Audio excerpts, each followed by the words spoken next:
Thank everybody for coming today, and especially thank the students from my course who've come, and everybody who hasn't taken my class. You should, especially if you're in jazz and music. I'm Irvin Mayfield. I'm the director of the New Orleans Jazz Institute here at the University of New Orleans. And every semester we go through this process of commissioning new works from our professors here in jazz studies. And it's an awesome thing. You know, when you think of the greatest things in art, or even the things that are leading right now in art and entertainment, i.e. fashion or food, people always create new things. And so that kind of inspired us here to say, we want to really, and we've been creating new things here, you know, but we really wanted to get you guys involved in what the process is of new works being created. And, you know, without the creation of new works, you really can't explore the true genius of an art form. So we're really lucky to have a lot of that existing right here on campus, and it's a great thing, not just for the students who are in jazz to figure out how do you bring a new product into the marketplace and get support for it, but the other opportunity is for you guys to appreciate and understand what this new product is. Although it was something that was created here in New Orleans, I think sometimes there's a disconnect between a lot of the folks who are doing it and what does it really mean to everybody around us. How does that product affect us in the community? So we call this Masters Month, and we commission the professors, and we come up with some very unique themes. Last semester we did opera. That was a big hit. And this semester we kind of went back to the basics. Here at the University of New Orleans, the first chair of jazz studies was Ellis Marsalis. And I had the opportunity to actually be a student here at the University of New Orleans underneath Mr. Marsalis. And another one of the great professors he brought in was Battiste. And we decided to focus on these two guys because a lot of their works really represent the legacy here at the University of New Orleans. And we also decided to focus on the late, great James Black, who was an awesome genius. And everybody who was in my Music Inside Out class Wednesday heard just about, you know, how amazing it is somebody can be, like they said, a drug addict, a thief, you know, unscrupulous kind of a person at the same time, one of the most creative geniuses in the world. And to call somebody a creative genius in this city, they're a creative genius against the folks of the likes of Louis Armstrong, Jelly Roll Martin, Sidney Bechet. So a guy not like James Black, when his name makes the list, you're talking about one of the greatest artists in all of the world. And we're very fortunate to have somebody like the chair of our jazz studies program now, Steve Mazikowski, who actually recorded with him, worked with him, and was mentored by James Black. So you guys are really close to the magic here at the University of New Orleans. So that being said, I'd like to get our three professors up and have them kind of start the discussion on what the process was of the commissions, why they chose who they chose, and what has the journey been like researching this music, playing the music, and the process. So let's welcome our professors Ed Peterson, Steve Mazikowski, and Victor Atkins.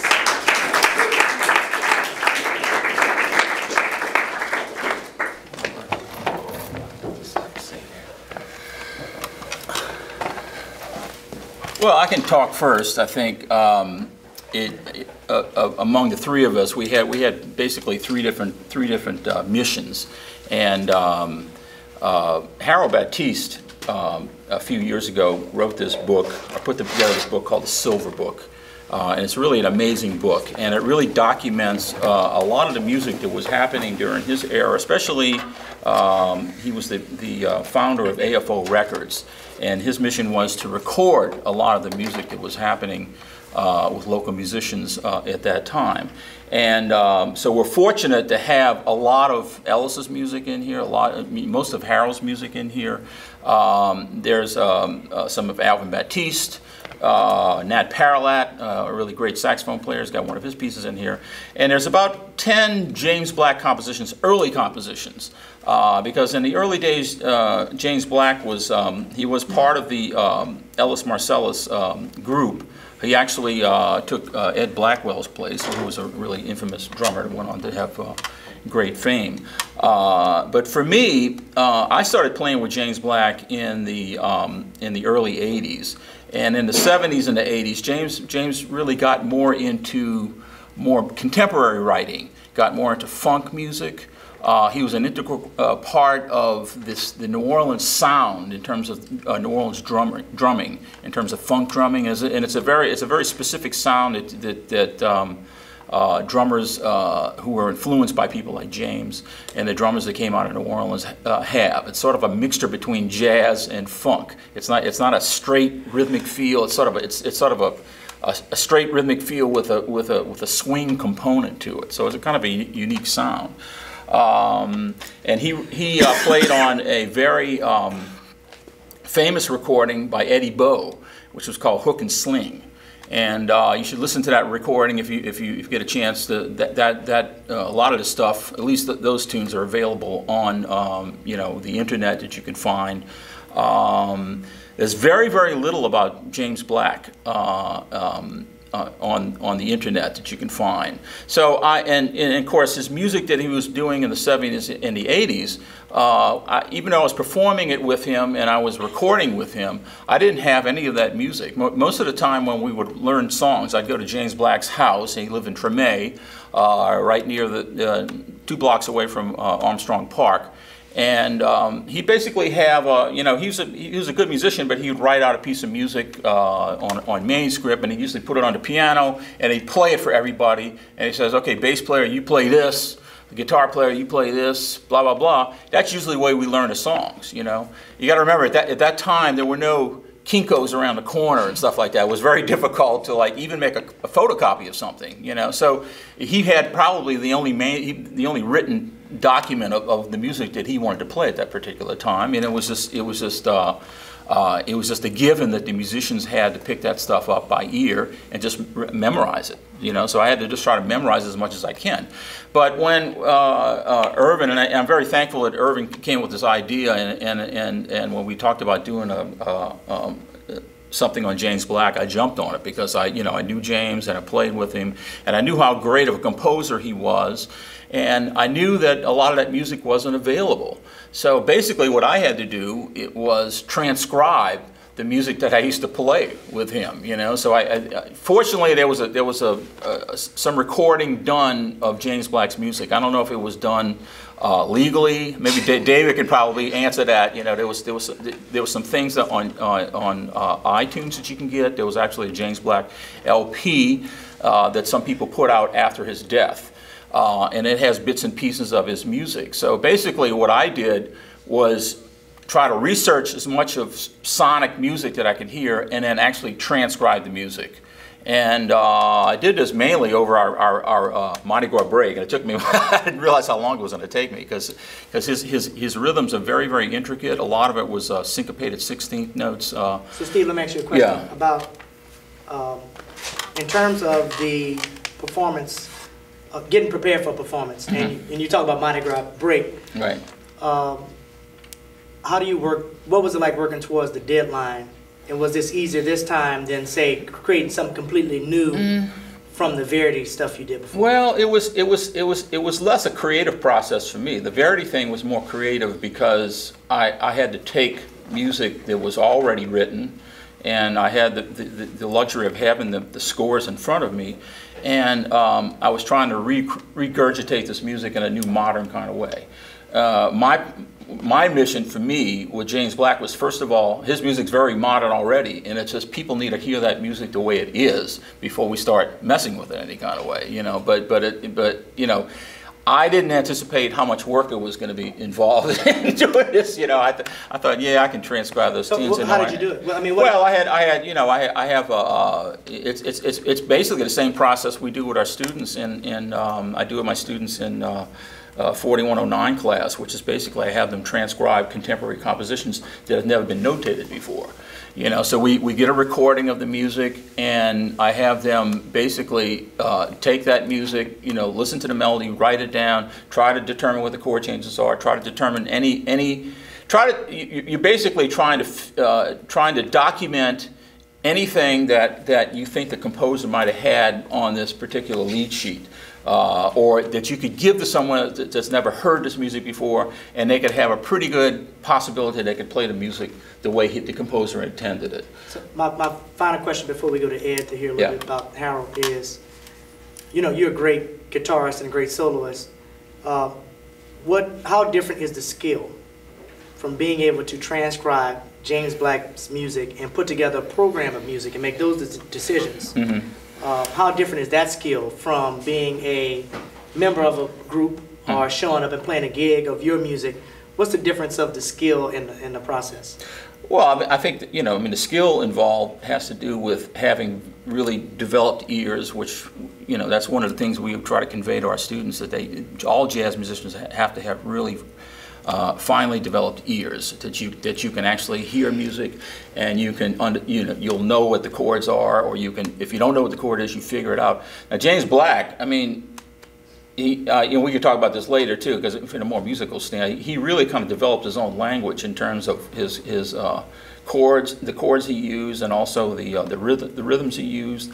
He was one of the first musicians to, especially in New Orleans area, to use odd time signatures. He was doing tunes in 5/4. He was doing tunes in mixed meters like 3/4, 5/4 with 3/4 speed bumps. I call them speed bumps in between or whatever. But he was very, very advanced rhythmically. But so to me, it's a different. I think that in terms of trying to meet deadlines, that puts a pressure on me, to try to get this all done by particular time. Because usually a creative process, when you're writing a song, it's much like a painter. You can paint a picture, and then you can look at it, and the next day you can come back and say, oh, well, I don't like that. I think I'll change that. And you can do that with written compositions. So you can really take your time, and then when you feel like it's ready, then you can present it and record it or whatever, I think being commissioned to do something, you're a little bit more under the gun, because, you're being asked to do this, and of course I wanted to do it for sure, but then, above and beyond all the other things that I have to do as being the chair of the jazz studies program, and teaching and playing and all the other things outside of the university that I usually have to do. Squeezing that in was quite a challenge. Was it stressful? A little bit, I think. Yeah, yeah, a little bit. Yeah. Ed Peterson. Harold Battiste is one of the 2 members of our commissions group that's alive. So Steve kind of is researching a guy who's gone. James Black can't talk to us anymore, but Harold is here. So I would assume that there would be a significant difference between working, like last time you worked on the commission, same thing, of a composer, classical composer. From 1840. Right, long gone. Right. So what's the process this time of really working on someone who's actually here and actually showed up to your performance? Oh, right. What you were doing. Showed up to our performance, and maybe more, I don't know, not more importantly, but also importantly, as it pertains to the direction that I chose to pursue with my part of this commission, was I took 5 of Harold's tunes. I did some extensive research. I called Harold. I said, man, I have these resources and I'm going to write some septet charts. What would you like to have arranged? And so he told me what he'd like, and those are the tunes that I arranged, which, Harold's library is so extensive, I probably would have spent most of my time figuring out what I was going to arrange, and then figuring out, no, that's not right. So it was very great. It was wonderful to have his input that way. And although I have to say, I don't know if he chose them just because it would kick my butt. Because, the 5 tunes, one is, and I have I still have a few rough mix recordings. There's still require a bunch of editing, but I brought them in. I don't know if we'll have a chance to listen to them today or not. I hope maybe we will. But anyway, we recorded them last Sunday with Joe. But so that was really helpful. But in terms of the tunes that he chose, one is 8 measures long and changes key every chorus. And so, you know, it was really quite a challenge. And actually, I mean, one was a blues, which actually is a Nat Parallel tune, Little Joy. But I figured, well, I put a little quote from one of Harold's tunes in there anyway, just in the spirit of the commission. But, you know, it's a 12-bar blues, 16-bar ballad called Beautiful Old Ladies, which is amazing. And it's like, so there's so much stuff in it. I basically just wrote a long intro and a long outro and just minimally arranged Harold's tune because it's so beautiful as it was. You know, that's sort of an interesting challenge. And then another one called Jukebox Jazz, which is a more extended sort of kind of funk, tango, fusion, something. It's kind of interesting. Harless Laughing, which is another, it's only 16 bars, that is really a really beautiful tune, but kind of sounds like an intro to another tune. So that was kind of an interesting challenge too. Is that 5? I think I'm leaving one out. No, we're not counting. Okay, well, whatever. Circle Cycle, Harless Laughing, Little Joy, Jukebox Jazz, and Beautiful Old Ladies. That's fine. So anyway, that was... Pardon me? Wasn't there a tune, Malibu? Well, he wrote one called Malibu that You guys played that. we played it at when we played at the club. You know, and when this first, you know, so I was trying to figure out what I was going to do. You know, in terms of like my actual.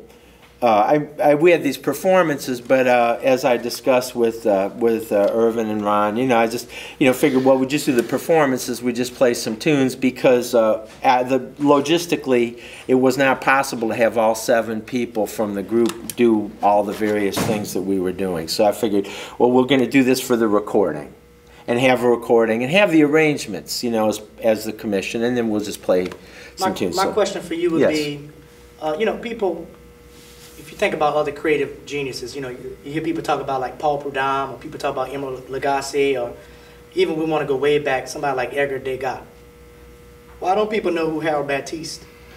Why don't they know who he is? And I mean, his depth, the depth of his compositions are amazing. It's not like he hasn't had international success. He worked with Sonny and Cher. He produced on a record with Sam Cooke. Well, it's not like he hasn't been a part of major international things. But why here? You know, we find like we're really doing the first works of digging down into what his music is about. What do you think that is? Wow. He's a quiet giant. I mean, he's so sweet. You know, I think that maybe he's devoted. I mean. And when he gets here, I mean, you know, he has to speak to this. But I mean, my experience with him, you know, I don't, you know, go back. I mean, I moved to New Orleans in 1994 to take a teaching position here. But, you know, obviously I was working with Ellis and Harold, and they, you know, and Steve, other New Orleanians, you know. I mean, we had all sorts of other people come through. But I mean, you know, so, I mean, that, you know, was sort of my experience with him. But I mean, it just... You know, it was my take that he was extremely serious about music and about teaching, and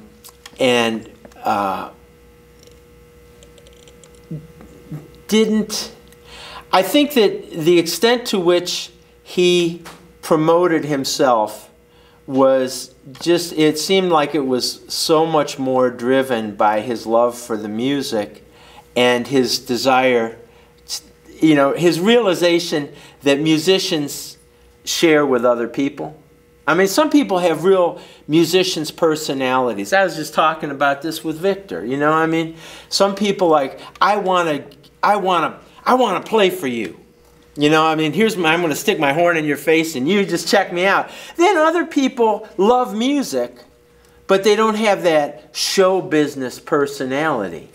But they make music, and part of making music is giving and sharing, but I think it's a different thing. And there's a lot of great players who are show business personalities. It's not like one is mutually exclusive of another, but I think Harold was more...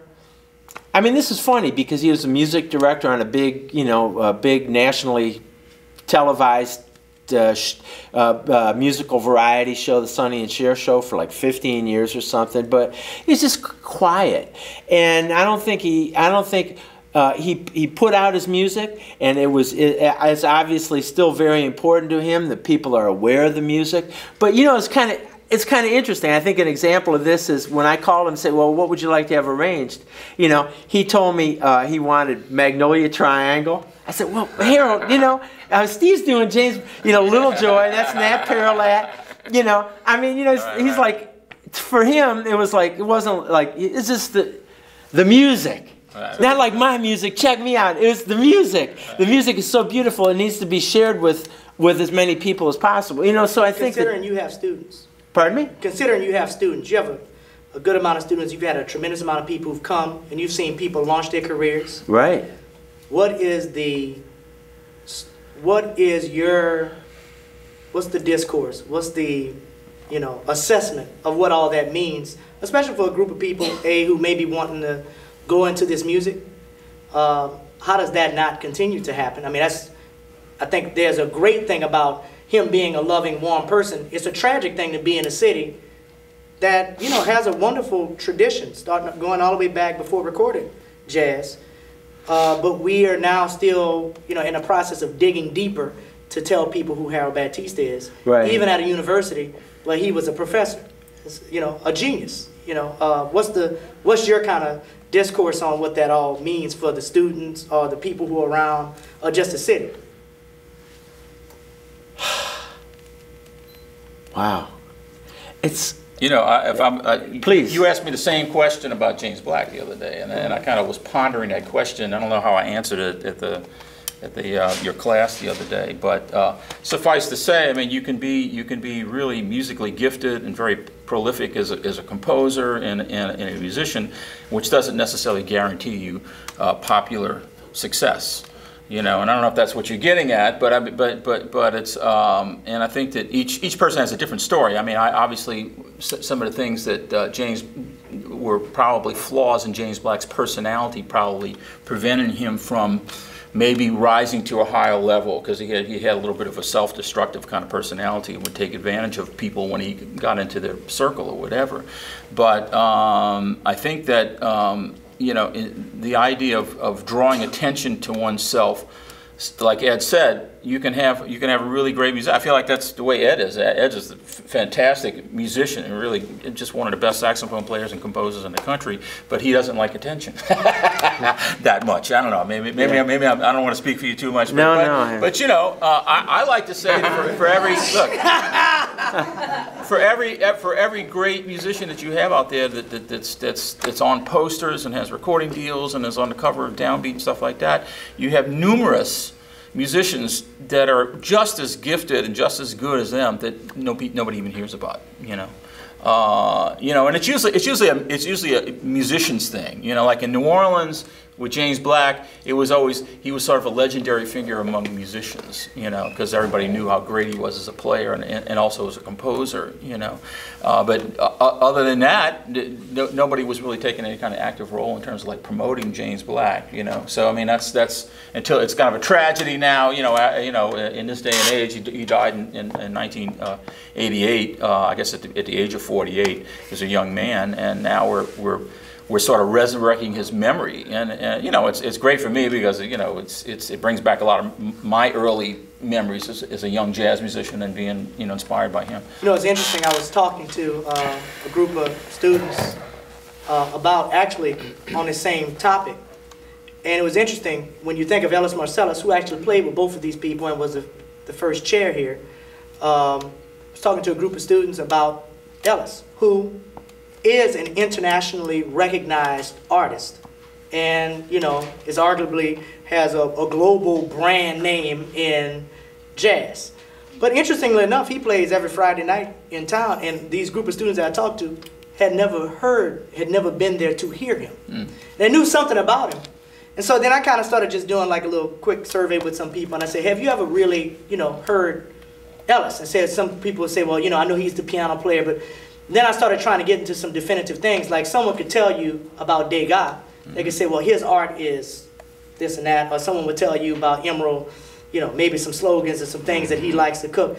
But it was interesting, from musicians also to people who live in town, they knew very little about what he actually did. Meaning, like, they couldn't tell you definitively his piano style was this, he liked to play these songs, he wrote these songs, he got into music for that. And what they mostly knew was that he had, you know, some sons and they had a big family and they all played jazz. And I think a lot of his personal success came from his sons having, you know, obviously Wynton, you know, and you know, because I used to play with Ellis. We did a duet 3 years in a row, man, and he wasn't a wealthy man at that time by any means. I mean, he was playing gigs because he needed the money. I mean, he was well respected among everybody that he came in contact with or whatever. But I think that you know, Wynton was the one that kind of, you know, he had so much notoriety and attention that, you know, it kind of just swept the whole Marsalis family into, you know, like you said, like a brand almost. You know, and I don't think there's anybody on the planet that has never heard the name, recognized the name Marsalis in some kind of capacity. You know. Victor, what does that mean to you in terms of, you know, taking on Ellis Marsalis, his music and this whole AFO period, and, you know? Well, you know, the great thing about Ellis is that you can go see him play his music, and his style of playing is something that's very recognizable, and you can go see him any week at Snug and other places. And I took the standpoint of trying to. I did something similar as Ed did. Arranging music for the Unojo to perform and record. We're going to record this Sunday, and I chose some obscure tunes that Ellis doesn't really play anymore. I did a couple of his hits that jazz musicians and the community, local and I would say abroad too, because so many students who've come through UNO are now in New York and Europe and traveling, and so they've helped to take some of Ellis's music out into the modern jazz world. And some of the tunes in the Silver Book are less familiar than some of his hits. Swinging at the Haven is one that we're going to record.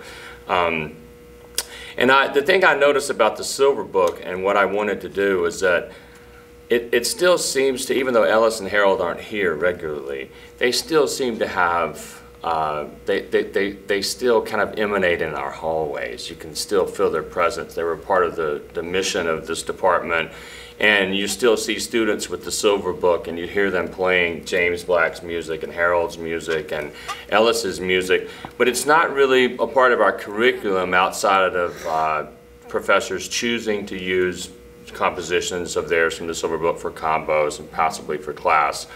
And so my goal was to create a body of work, if you will, that could be used for combos, that could be used in my curriculum anyway, in class and theory and composition and arranging, and so that's kind of the approach I took. I did Swinging at the Haven, which was named after Ellis's father had a hotel. I guess it was in the early '60s. And was it the Haven, or that was the name of the? The Haven was like the club inside. The club inside the hotel, and Ellis, I believe, said he had the club for about a year, and I believe he said he learned about what did he say? He learned about how you have the right in this country to go broke or something like that. I forgot. I forget what exactly he said, but it wasn't a great success. But the tune has certainly been a success. And 12 Zit is a tune that's popular. Some of this music is preserved also at the New Orleans Center of Creative Art, where he helped to create, I believe, the music and certainly the jazz program, if you will, there. And so the students that we have from NOCA come in with this Silver Book and knowing some of these tunes. 12 Zit is one of the tunes that's popular among students as well. And then there's a few tunes. Tony is one I had never heard. It's on the classic Ellis Marsalis CD that was released in the early '60s. I did a little. I changed it up a little bit. I was careful about changing and reharmonizing stuff because I heard a story about one of these artists we're talking about who was teaching a theory class, and a pretty well-known saxophonist who was studying here at the time had reharmonized one of his tunes, and he said after they played it, he said, I thought the idea behind reharmonizing and rearranging the tune was that it's supposed to sound better. So typically when especially a pianist, when we have a chance to arrange a tune, a composition of someone else's, you know, we take liberties with some of the harmony, not usually with the melody, but with the harmony, we try to do other things. But so I was careful not to do that, because I feel like Ellis is still here. If you want to hear him play his music, you can go hear it. But my question to you would be, same one I asked Ed and Steve, why don't more people, this is a global, Ellis Marsalis is a New Orleans icon. Yeah. Why don't more people, including UNO students, know his music? Actually, the songs that he wrote, why don't people really know what he's contributed? I think that it probably requires a little more depth than I think for the general population, I think some of this music is just on another emotional level than what people want to deal with in a day-to-day situation. They want to pick up a tabloid newspaper in the grocery line and whistle a melody that's accessible and that's easy to do, and I think this music, it takes, especially Ellis's music. Several of the compositions in the Silver Book are very dark, and his lyrics are very dark, and there's a harmonic depth to it that I think is just, it's just too much for some people. I think for general population, I think they want something that's a little easier to deal with. And I think from that we can take some, if anybody has any questions, but I think this could take us to maybe we play some examples of what you guys have done, and then I'd love to get our special guest, David Kunian, who's here to discuss really, the man, the myth, the legend, James Black, and part of his process of making all that happen. Man, but you're leaving us hanging now, because you've asked that question 3 times now, and I'm really curious of what you're thinking. What do you think? What do you think? Why don't people know the music of James Black, Harold Battiste, and Ellis Marsalis better? What is your answer to that? Well, being a person who's born and raised from New Orleans, and also studying underneath Ellis Marsalis here at the University of New Orleans, and he actually gave me my first jazz lesson in his house when I was 11 or 10 years old. And studying underneath Ed and you here at UNO. But uniquely I find that a lot of times, a lot of our torchbearers are not from here. Right? Like Victor Atkins is from Selma, Alabama. Ed is from Chicago. And that's not a bad thing. I think that's actually been some of the magic to why the music has spread. But I think New Orleans has an intrinsic problem in believing in itself. I think for one reason, people have a hard time believing that black people were geniuses. You see it with Louis Armstrong. He's one of the most creative geniuses in all of art. Now, I mean, not just in jazz, not just in music, like just art. Picasso, Armstrong, Faulkner, like at that level. But we don't have, you would imagine we would have 17 courses and classes in schools set up about Louis Armstrong. So a lot of times when I see people talk about, if I bring Harold Battiste up and people see him, a lot of people associate genius with like Albert Einstein, like, well, he must have 15 books out and a Nobel Peace Prize or a Pulitzer Award that he got paid $500,000 for, and 5 personal assistants, and whatever success looks like, and a TV show, and now it's a TV show and Twitter and a reality, So it doesn't make sense for a guy who would have worked for, who's from New Orleans, by the way, like Harold Battiste from the Magnolia Project, right, and goes to Los Angeles and creates all this stuff. I mean, does this amazing stuff and comes back and does all this genius stuff. We don't support it. I think one reason is in the black community, black people have definitely given away a lot of the closeness that they had to the music they created. So there used to be a certain sense of pride to things that were created by black folks in American art. So you would be prideful to say, well, we created the blues and that's not just black, all Americans love it. Or we created jazz, it's not just black, all. And now what you find is there's such a disconnect between black people and the art itself. And that's really a loss for Americans, because black people are Americans. So basically a big segment of America is not supporting something they created. And I think the other magic is a lot of this music, which I find about AFO All for One Records, when Harold came back and decided, after having a tremendous amount of success in the recording field, to create his own jazz label, you have very few people in the city saying we're going to support geniuses. Which, I mean, is just completely, I mean, it would be like people in New Orleans not wanting to watch Emeril Lagasse on TV. You know, or people in New Orleans, like, you know, not listening to anything the mayor of New Orleans says. So in this music, there's been a disconnect, and the biggest tragedy and the biggest success has been that it's been torchbearers, as you know, Steve, from outside the city, who typically will come in and say, no, he may be black, i.e. Louis Armstrong, but he's a genius. Or no, he may be white, but he's soulful and he can play. Or, you know, it goes down to the music. And I think there's something social about it. And then I think because of that stigma, you know, I even look at the jazz program here at UNO. People think, you say the University of New Orleans, a jazz program, they think the jazz program will be as old as UNO. It's one of the youngest programs at the university. And so that's one of the reasons why I think it's important, not just for the musicians, to understand who Ellis Marsalis is and Harold Battiste and James Black, but actually the students who live here. Because I found that if you don't recognize what's great about your community, then your community will never be great. You'll always be trying to go somewhere else to do what somebody else wants to do. And that's fine. You know, you can go to Los Angeles, go to Tennessee, you go wherever you. But what you'll find is that it won't be elevating you. People won't be spending money on what you're about. They won't be supporting your ideas. You know, you'll have to be a part of somebody else's ideas. And so what's so unique about these commissions is because we actually are all a part of these guys' ideas, you know, in some way. Harold had the job before everybody. Ellis had the job before everybody. I went to this university. Steve is now in the jazz studies chair after Ellis. So it's this multi-generational connection. And so I think we're working really hard to make the students here, not just the ones who are playing it, but also the ones who need to be listening to it, know why it's important. So that's why that's what I personally feel the disconnect is. And I could be completely wrong about it, but that's where. Wow, I'm glad to hear your opinion. Yeah. So that being said, before we go to like any songs, anybody have any general comments, any general questions? Yes, sir.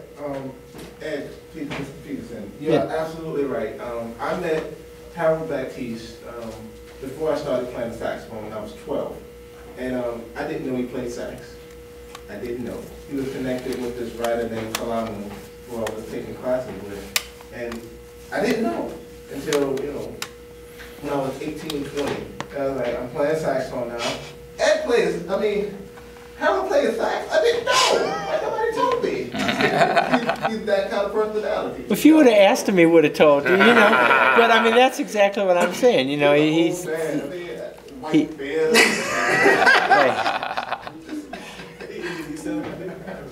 I actually tried to get him to play our little gig at the Playhouse a couple of weeks ago, you know, because he called me maybe 10 days before that, and he was looking for some place to get his horn fixed. He says, man, you know, why don't you come on, you know, play some tunes? He said, man, I got my horn fixed. I got to get my body fixed.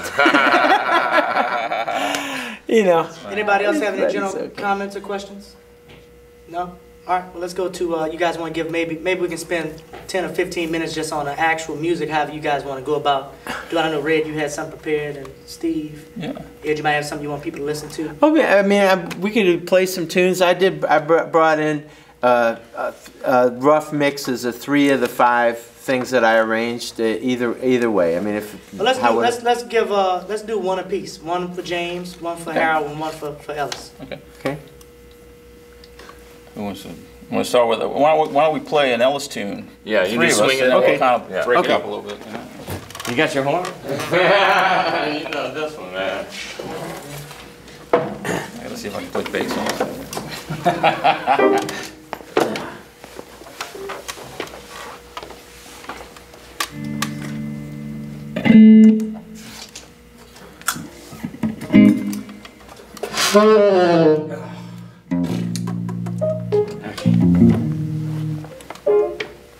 Yeah? Okay.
Well, that's one of Ellis's standards, Swinging at the Haven.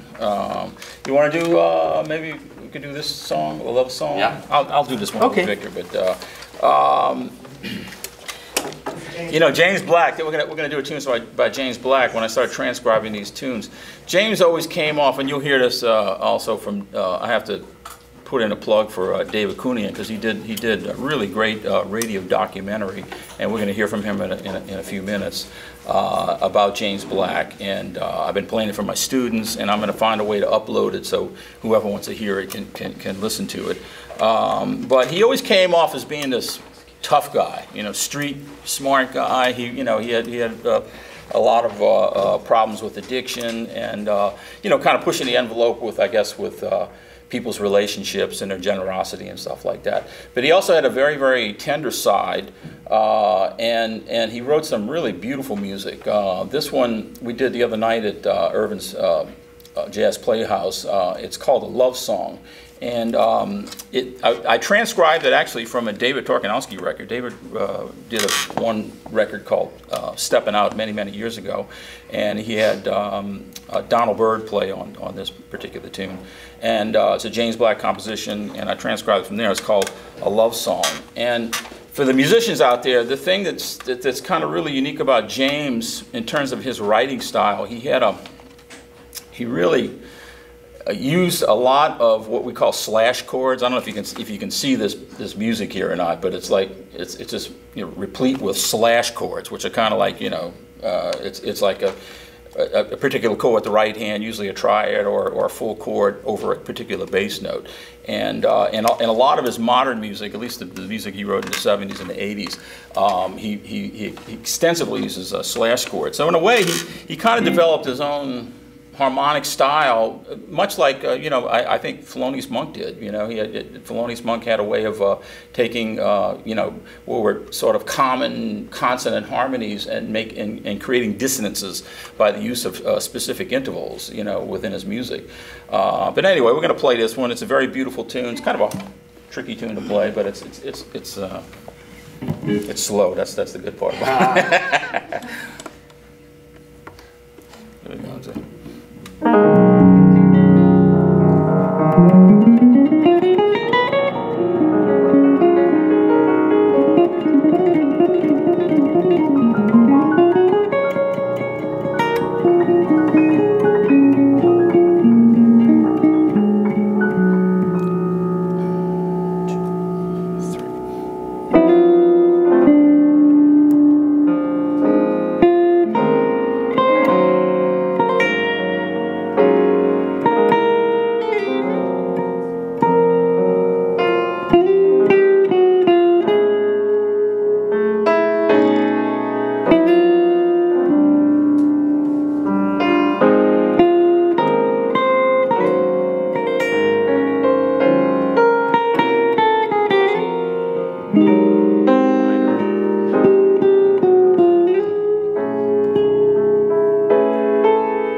What would you like to do?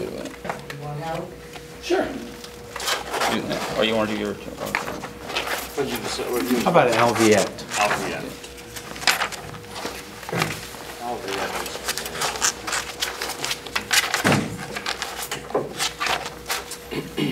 We're going to continue with a composition by Harold Battiste. This is entitled Alviette Is Her Name.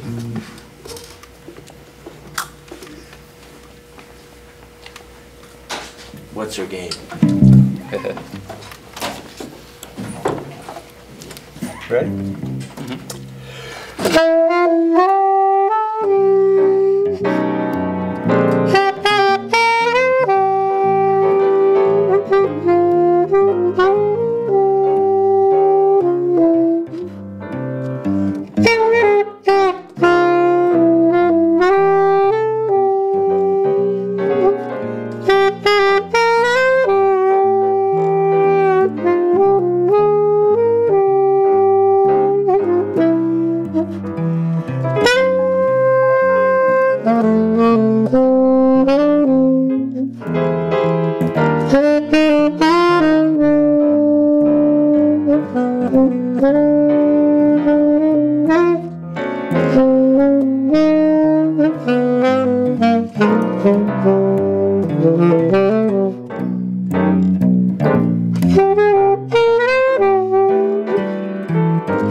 Oh, thank you, Dave. Yeah. Have a seat. Would you like to sit here? I'm David Cunion. I'm not a musician, or occasionally bang on the piano, but I make radio documentaries and kind of study and write about New Orleans music, New Orleans musicians. And the first thing I want to say is, Irby, you were saying, why don't people know these folks better? And Ellis better, Harold better, James Black better. And I think I just want to address that because I think it's different for each one. I think that the reason people don't know who Harold is, even though everybody knows something Harold has done, because, for instance, if it wasn't for Harold, Sam Cooke would sing, "You send me, you send me."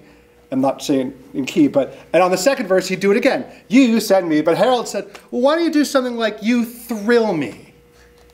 That's all Harold's idea, and he arranged that. And that, Sam Cooke was going to be huge, but that was the reason, how Sam Cooke took off. Everybody knows Dr. John. The reason that there is a Dr. John character, the reason there's a Dr. John Records, is because Harold and Mac Rebennack came up with this idea.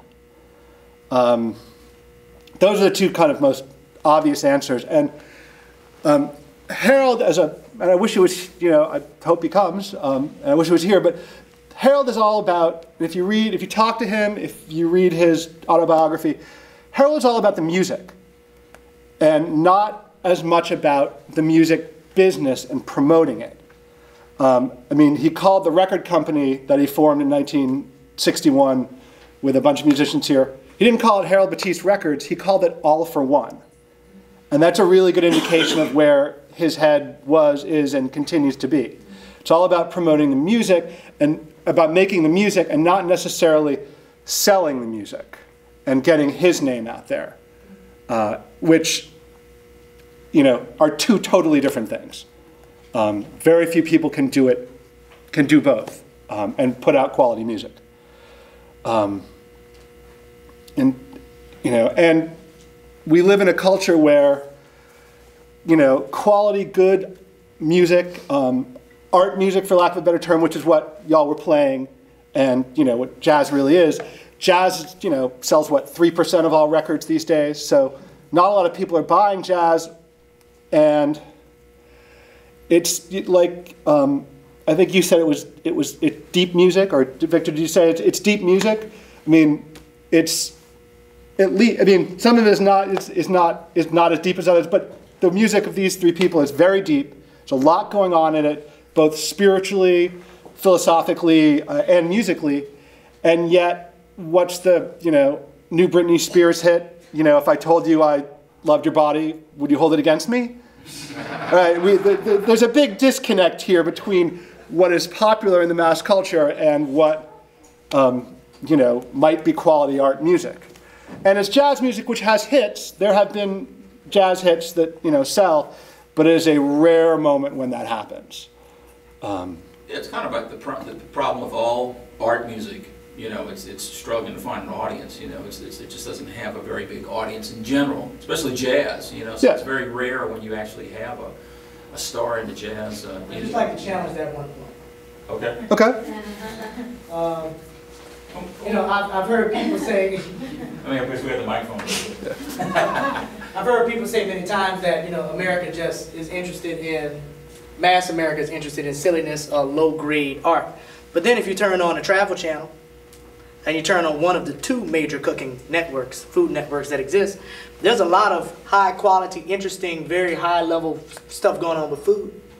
People seem to be getting gastronometry and reductions, and what's this other stuff that they do now, where they reduce the food down to its basic principles, and stuff that I don't even understand. I mean, there's all kind of shows about it. People get fashion at a very high level. So I don't think that it's not that America is disinterested, because America seems to be very interested in very high level food wine magazines, and actually, if you look at festivals, people are going to festivals, and now we're starting to see food festivals take off, and these chefs are, I mean, there's some pretty heavy stuff we're talking about, gastronometry and all that stuff I don't even get to understand.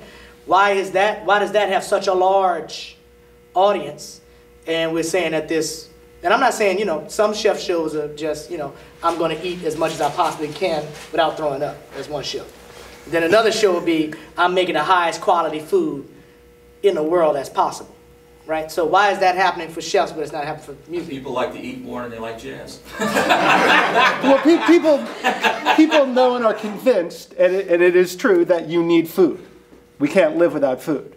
You know, I know, everybody here knows, we can't live without music. But does, you know, the culture know that we can't live without music? I think the question is, I think the question would be, why does the culture not? Why does the culture not know? Yeah. That's the real question, I think. I think people know inherently, which is why, you know, people gravitate towards a drum. People here in New Orleans, I mean, you know, people get it. People understand it. Yeah. It's just not, I think it's a simple, really, actually, even more simplistic answer than what I was saying before. It's just not invested in. And it's not protected by the people who play it either. It's another very interesting thing. It's not like people who want high quality music or high quality things, they don't really fight for it. It's the same problem you find really with government, right? People want high quality government, but very few people really participate and vote or really get involved. So 9 times out of 10, the people who get involved make the decisions. Right. So I find that's also one part. And the biggest difference between the chefs and the musicians is that the chefs became restaurateurs 15 years ago. And the musicians have not really become a part of the leadership of the industry. The artists, that is.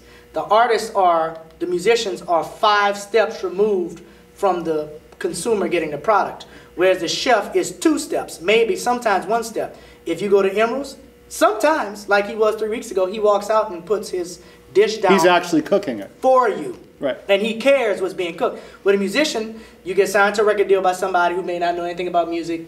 You go in the studio, maybe the engineer has some understanding of music, but he understands more of the audio and sound technology. By the time that gets done, a producer comes in, most of them don't really play music. Then then there's the record label, all that happens, and then somebody has to market the record. And the musician is not, which was unique about Harold's situation. Yeah. Problem with I think that situation is there was really no infrastructure or what they call industry built around it. Where Harold especially in New Orleans at that time. Well, no one came. Yeah, and I even think at this time, nobody came to Harold and said, or Ellis and said, I got about $1 million. What's your vision? People do it with restaurants all the time. Yeah. People call up people looking for. I have $1 million or something. What's your vision for a restaurant? People gonna come to. No one's come to musicians and said, Ed, I got $500,000. What's the vision? I mean, I think we're trying to do something different here now. But I think that's the process of why people don't know. So what happens is we're great kind of in spite of ourselves. Well, also, I mean, the other factor that needs to be considered here too is, really would Emerald Lagasse give his food away for free? If I have a CD that I spent $10,000 on and I give it to, somebody buys it in a store, he can feasibly just copy that, or people can just copy it for free. And I think we're just living in a culture now where people just think music is for free. So if musicians were more fairly compensated, maybe on the level of chefs or great chefs and stuff like that or whatever, they might have more success in the music business. My only Because it's all retort- money, everything's money based, right? Yeah. My only I mean, retort for that Without- would be that if 20 years ago when somebody said there was a chef, I mean, that was like being an indentured servant. I mean, somebody would say, well, what hotel do you work at? A chef wasn't a big deal to it. I mean, Yeah. even here, as much as we love food, Right. that all changed. I think there's just an inherent challenge with people recognizing genius that doesn't look like what they think genius should look like. It's a mind-boggling. Okay, well, then we get on to James Black. Okay. Speaking of, I use the term genius, not, I don't use it a lot because I think it's overused. James Black, I think, was a genius. Why? I think that and I did not know him, but from listening to his music a lot, James Black could hear things and could write things that no one else had really conceived of and made them unique unto him. You hear a James Black song, you know it's him. And I think I don't know the musical analysis of it, but there's a certain way the rhythms are played, there's a certain way the chord structures work, the melodies. You hear Monkey Puzzle or Magnolia Triangle, and some of the stuff off the classic Ellis Marsalis, you're like, that's a James Black tune. There's a way it all flows together and, We works. played your documentary. Steve played some of your documentary in Music Inside Out class. And what was most unique was, I think, his genius is, he could play, he played the shit out the drums. I mean, he's just was a great. Forget about the guy was the best. The guy was the best drummer He was around. the best drummer, which is crazy. But he wasn't just the best jazz drummer. He was like just a great, he could have played with Lenny Kravitz and been killing. It's like he could play just the drums itself. You listen to those Dixie Cup sessions from the early '60s, Chapel of Love, and that's James Black playing drums on that stuff. So I think that the second thing is then he could also write music, which is rare for a drummer. I mean, very few drummers, probably Phil Collins is like one of the few drummers that actually wrote a song. James Black, and then could write melodies that people could sing, which is very strange. He also played trumpet too, Well, that's why he was really a genius. Well, yeah, exactly. The trumpet thing. The trumpet player, that was where all the real genius came from, actually. But that's why I think the same way. I don't like to use the term genius lightly, but James, if I had to compare him with someone who we consider to be a genius, which is Thelonious Monk. I don't think anybody would ever argue that Thelonious Monk is not a musical genius. To me, James was on that level. Maybe he didn't live long enough, or he wasn't as well known, but for a lot of the same reasons. Because again, Thelonious Monk developed his own language, which in this idiom was called bebop. And even though James was sort of like in his early stage with the AFO stuff, was kind of in the bebop stages, but as he started to get more into modern music, he really developed his own harmonic language, to sing with slash chords, and also his pioneering, at least in New Orleans, with odd time signature stuff, So I have one good question for each of you, and I was thinking about Ed to ask Ed this the other night, kind of about James Black, but. You consider we have a tremendous amount of students. I was thinking about all the students who've come through University of New Orleans we've seen who've been musicians and playing music. Now you take James Black, who was on drugs. You take James Black. Another part of the genius thing. Well, my question is, how is it possible that somebody could have so many roadblocks and be a genius versus you have other people who they've had, these guys, they've had private lessons their entire life. Their family flew them up to study with the greatest person in the world. They've done all this. I mean, they work hard, they practice all day. It's like they have no time for anything else. They spend all this time learning this. They know all the right guys. Maybe they were born in a family. Here's a guy like James Black who you hear, where did he even have time to write music, let alone practice the drums? And then write funk music, and then write jazz music, and create all that stuff. And then, how did he even have time to be a genius when you can look at somebody else who would take, there's a whole bunch of students here right now that may never get an opportunity to be as great as James Black, and he died in his early 40s. So how does that happen? Well, I think there's something inherent that he was born with something. I think that he came out of a community where music was always there and was valued in his community. The guy grew up on the corner of Ursuline and Marais or Tremé, Couple blocks. Couple blocks from Lou, yeah, right, yeah, couple blocks from Lou and Charlie's, Armstrong Park, in Treme, where there, back then even more than now, music everywhere. Down the street, everyone was playing music. So it was there, so we heard it. I think he was encouraged by definitely his mom and his it was stepdad, I think it was. I'm not sure what happened to his father. And he just had it. I think a lot of factors come together, but I think he was born with something. And when you say a genius, I always tell people that I happen to think that genius is a mental disease.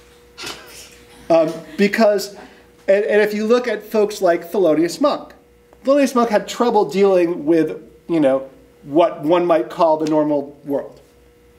Thelonious Monk was, wouldn't talk to people, danced around the stage, had Nellie had to help him out a lot in trying to, cash his checks kind of thing. The things that you and I, who are not, I'm not a genius, a thing I take for granted, Thelonious Monk couldn't necessarily do. Charlie Parker, total genius, but a total mess. And trying to deal with the straight world of banks and buying groceries kind of thing. So does that mean that in order to be James Black, to be great as James Black, you got to be strung out? No. The fact he's a genius, the symptom of being strung out. The cause is the genius.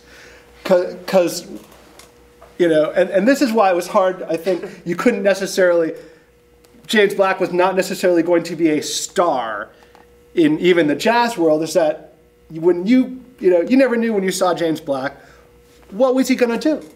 Like you said in the documentary, there are the two kinds of gigs. When you showed up at Black's gigs, everything would be cool, music would be great, kicking. James Black showed up at your gigs, would his girlfriend walk in and he'd throw drumsticks at her? Or, who knows what would happen? Yeah, and I think that, that he always pushed the envelope with people that he considered, you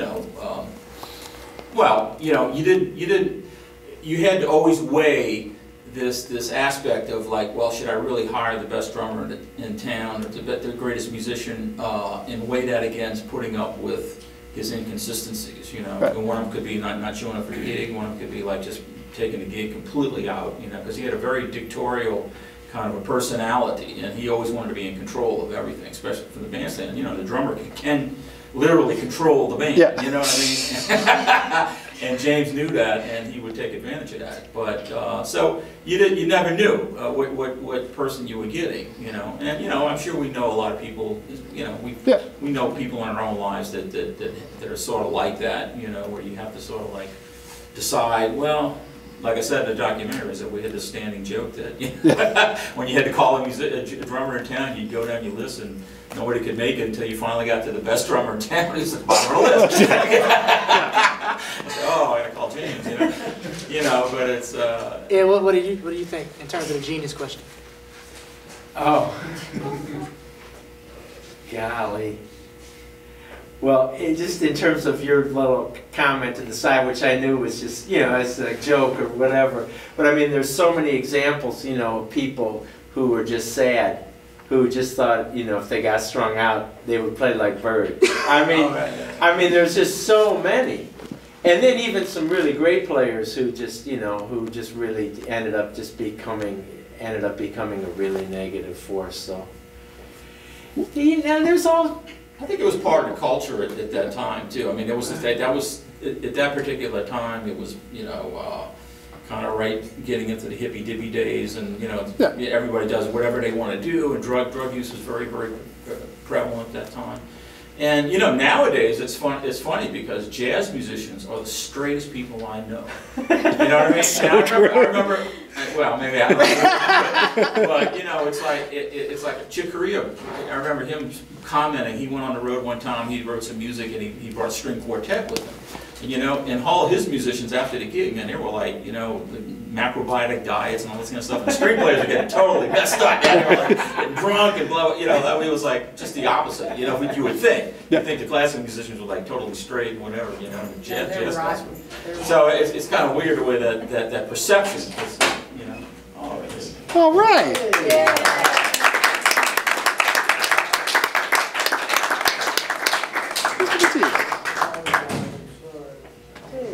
Yeah. Let me make room for him. Ladies and gentlemen, Harold Battiste.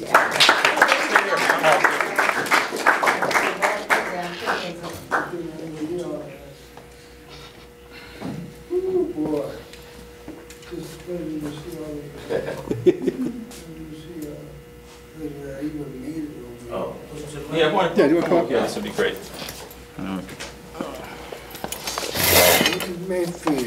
How you doing? Nice to see you, sir. Hey man, how you doing? Gee whiz. You're right there with that look good. Turn this way. That's actually, Got a tender there for you. yeah, not for me. I know that tender's hot, boy. I ain't gonna fool with that thing, indeed. Yeah, this is the class. You know, that's good. That's beautiful, man. We've been talking about you. Okay, well, Your ears been burning? Huh? Your ears been burning? No, man, I don't want. It must have been okay, so because I didn't know about it. So I guess I'll hear about it sooner or later. I guess I'll hear about it, man. Oh, you guys is wonderful. Did you all record this thing? No. Oh, you Recording now. all right, you record now. Good, because that's what I'd like to be able to hear and maybe even see. I don't know. Y'all ain't recorded visually. I know.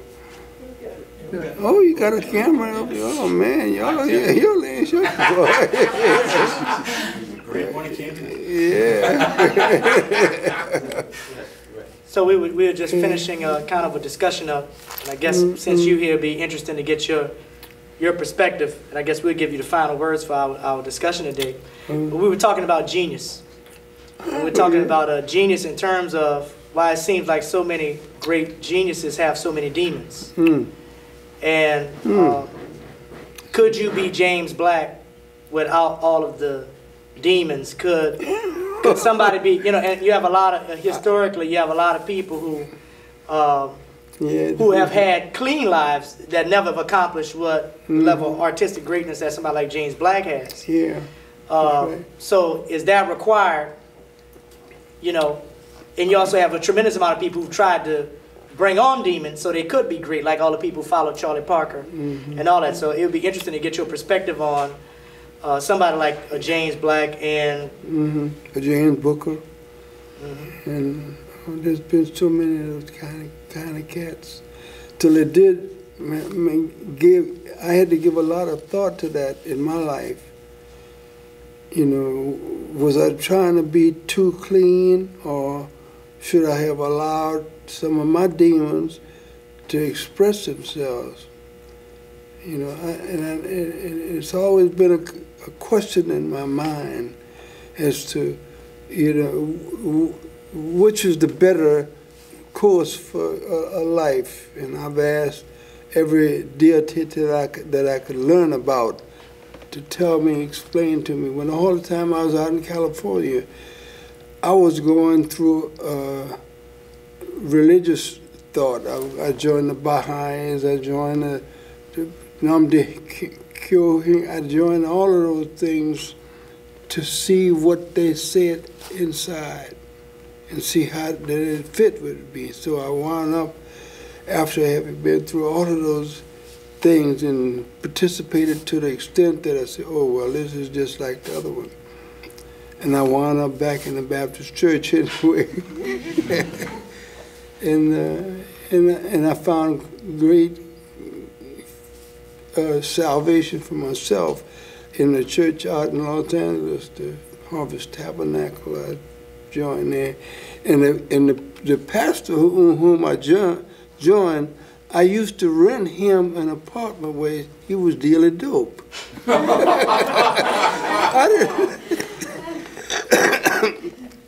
But that's how far I had come to forgiving. I know he was a good cat, but he just found himself as a teenager. He was an athlete.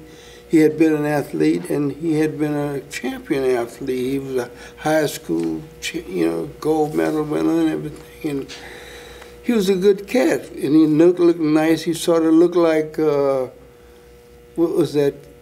I forgot the cat's famous name. But he looked like one of those good cats. and women just loved him. You know? So he wound up, I ran into him about 10 years down the line, and he had already been to me because he wanted to be a singer. Him and his sister, they had, you know, good potential. We even recorded him. But in the meantime, while he was trying to pursue that life, he found himself running down Slauson Avenue, running from the cops. And you say, man, I got to do better at this. I don't need to be doing this and running from the cops and stuff like that. In the meantime, I had rented him an apartment in an apartment building I had. And he was doing all of those bad, lascivious, if that's the right word, things, you know, and he decided to give that up. He gave it up. He went and did some jail time and wound up being a chaplain at the prison. A chaplain at the prison. And from that beginning, he changed over completely and got a church. And when he saw me, he asked me would I consent to be his musical guy, you know, help him with the choir and everything. He could play organ and everything. And that acquired 8 years of my life being a musical director of the church, teaching them hymns and all that stuff, and every Sunday performing. So that was a wonderful part of my life, you know, to get an inside look at the church that I had left, to search through all of the other churches, and to find out that back at that Baptist church, it was the same thing it was as in Namdi Hing Karengi. I was saying all that stuff. You know about that? Yeah, I knew about all them people, man, the Baha'is and this. And so I became satisfied with being a pure Baptist church and hollering and screaming and doing the music. And the music really did help me. I used to write stuff for them and teach them every week, you know, different choirs and so forth. And so I learned a new thing about my own history. And it became very important to me to try to, during that period, I was trying to get the pastor to get the people to know about themselves, you know. And I said, you ought to try to set up some program to have parishioners write their own history of their families and so forth. So instead of worrying about Joshua and all of them weird names in the Bible, they should know about who they are, instead of worrying about Job and all them cats like that, you know. But it was a very, very enlightening to me to have to learn all of that stuff, and to learn about myself, to learn who I was, to learn that Battiste is not really my name, you know, and understand what that must have meant to all of us. I say, how many of us? I got to the point where I was reading books, and when I go back to look at the various people who had contributed, there was no name that I could really associate with my people. You know, I see certain names that, well, he's Italian, you know, his one is this one is German and so forth like that. But what name led me to a black person other than maybe Johnson and Washington or something like that? That would make me say, well, that might be one of us. And that was important to me. Maybe it shouldn't have been, but it was important to me to know how much information that I'm getting from my own ancestry. And so everybody else is writing about us except us, or even those who write about us are so very few. Anyway, all of this. Why am I talking about? Ain't nobody asking me about it. For kind of a final thought, you know, we've spent a good amount of time this entire month talking about James Black, of course, Ellis, and your music. Mm-hmm. And we're going to have another opportunity to hear all of the professors play everybody's music on one show at French Quarter Fest. What is kind of the final thought you would like people to take away from hearing your music? When I started writing this, I used to call it transitional jazz. You know, like they had traditional jazz, then they had transitional jazz, and then they had the various names that they given. I used to question where does that word come, jazz? Where does that come from? And anyway, we had all different names for jazz. So I used to think about this, you know, Ellis, Marsalis, and James, and all those cats that came along during that. It's transition. It was sort of moving us out of the swing era and moving us into the bebop era, but it was with a New Orleans twist to it, which is with still the spirit of Buddy Bolden and Louis Armstrong and all those cats. Something was instilled in us when we were children, following the parades and stuff in our neighborhoods and so forth, that kept that, and it's still here. It's still a thing that makes me believe that the whole world loves where we're coming from. There's this honesty and sincerity that is attractive to people, particularly people who weren't raised in that environment of freedom. And I think that our music expresses the ultimate animal freedom that music is supposed to give us. It's not something that the birds have to go study to learn how to do. They just do it. And that's the way it is with music. Music is not necessarily for the eye, it's for the ear, to bring into your body, into your soul, so that when you express it, you're expressing something deeper than words. You all may have heard me use that thing, you know, when they have that song that says, we tried to talk things over, but the words got in the way. Anybody remember that song? And I always say, that's a profound statement. We try in the Congress, we try everywhere in Libya, whatever, to try to talk things over. But the words get in the way. And maybe words are meant for that, to get in the way. And I don't know whether other animals have that problem, you know, communicating with each other.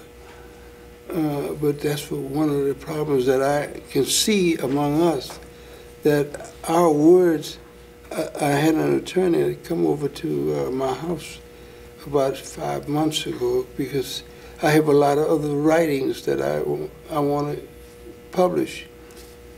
But I don't know if the contract that I signed up with these people who published my autobiography, I said, well, does that prohibit me from writing any other thing? This lawyer, big-time lawyer, said, look, man, this is what we just nuance words. That's all we do. We don't do nothing else. We just nuance words. And so that captain said, well, it don't matter what you do. You can always switch the words around because none of us know what they mean, and they don't. You know, so it's, you know, that's where that story leaves me now. Well, let's thank Mr. Battiste for coming out today. Oh man, thank you. That I think that everybody needs to know that Harold, 50 years ago, started the first African-American-owned jazz record label in the country, and I think this is the 50th year anniversary of AFO Records. I just realized that a couple of months ago. I realized, man, 50 years, we've been here for 50 years with this stuff, you know, and I only restarted it because I came back down here, and originally my way of teaching music was, as I said a while ago, was for the ear, it ain't for the eye. I don't care how good you can read, you can play anything, reading music, but it ain't yours, it don't say who you are. Anyway, it led me to tell Gregory O'Brien and Coulter, who was Chancellor Dean at that time, that I didn't want to have our students in music graduating and getting a piece of paper to show what they could do. I think they ought to have a recording that they have already produced themselves. So if they go down to Snug Harbor looking for gigs, they ain't going down there with a diploma. They go down there with a CD that they've done. And fortunately, our first graduate, David Morgan, was able to do that. He was able to produce a fairly decent CD. And I was very proud of that. And so that was the reason for AF4 coming back and trying to have a life, you know, the last 20 years I've been here. When I realized that this was the 50th year, and I looked through it, I said, wait a minute. What other record labels did they have when I started? Well, there was no African Americans had none. We didn't have it. And that was what partly said, well, we should own some of this.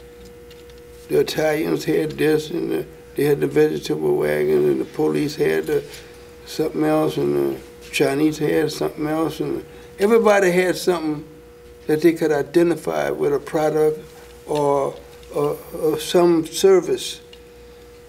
But I said, well, what do we have other than labor? I said, we ought to have music. Shit, all this music we pick around here, and ain't nobody, and none of us own any of it. So that's what was the beginning of the AF4, All for One, was that we want to do so. And the funny thing about it, when I was trying to start off to go, you know, to the city hall to see what papers I needed, they kept on saying, what y'all wanted to start a record store? They wanted to make it a record store. I said, no, man, it ain't a record store. We wanted to record stuff of our own. But it was really, it's been an exciting period to try to start doing something like that. And I'm only trying to do now as a part of an extra strategy. All of y'all know what extra strategy is. All right. Yes. Let's thank also our guest, David Cunha.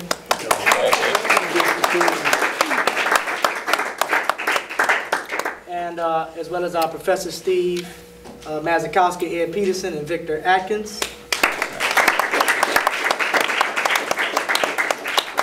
If you're in my class, I believe there's a paper everybody needs to sign, right? So if you haven't signed it, please sign it, because it'd be a shame if you sat there and haven't signed the paper.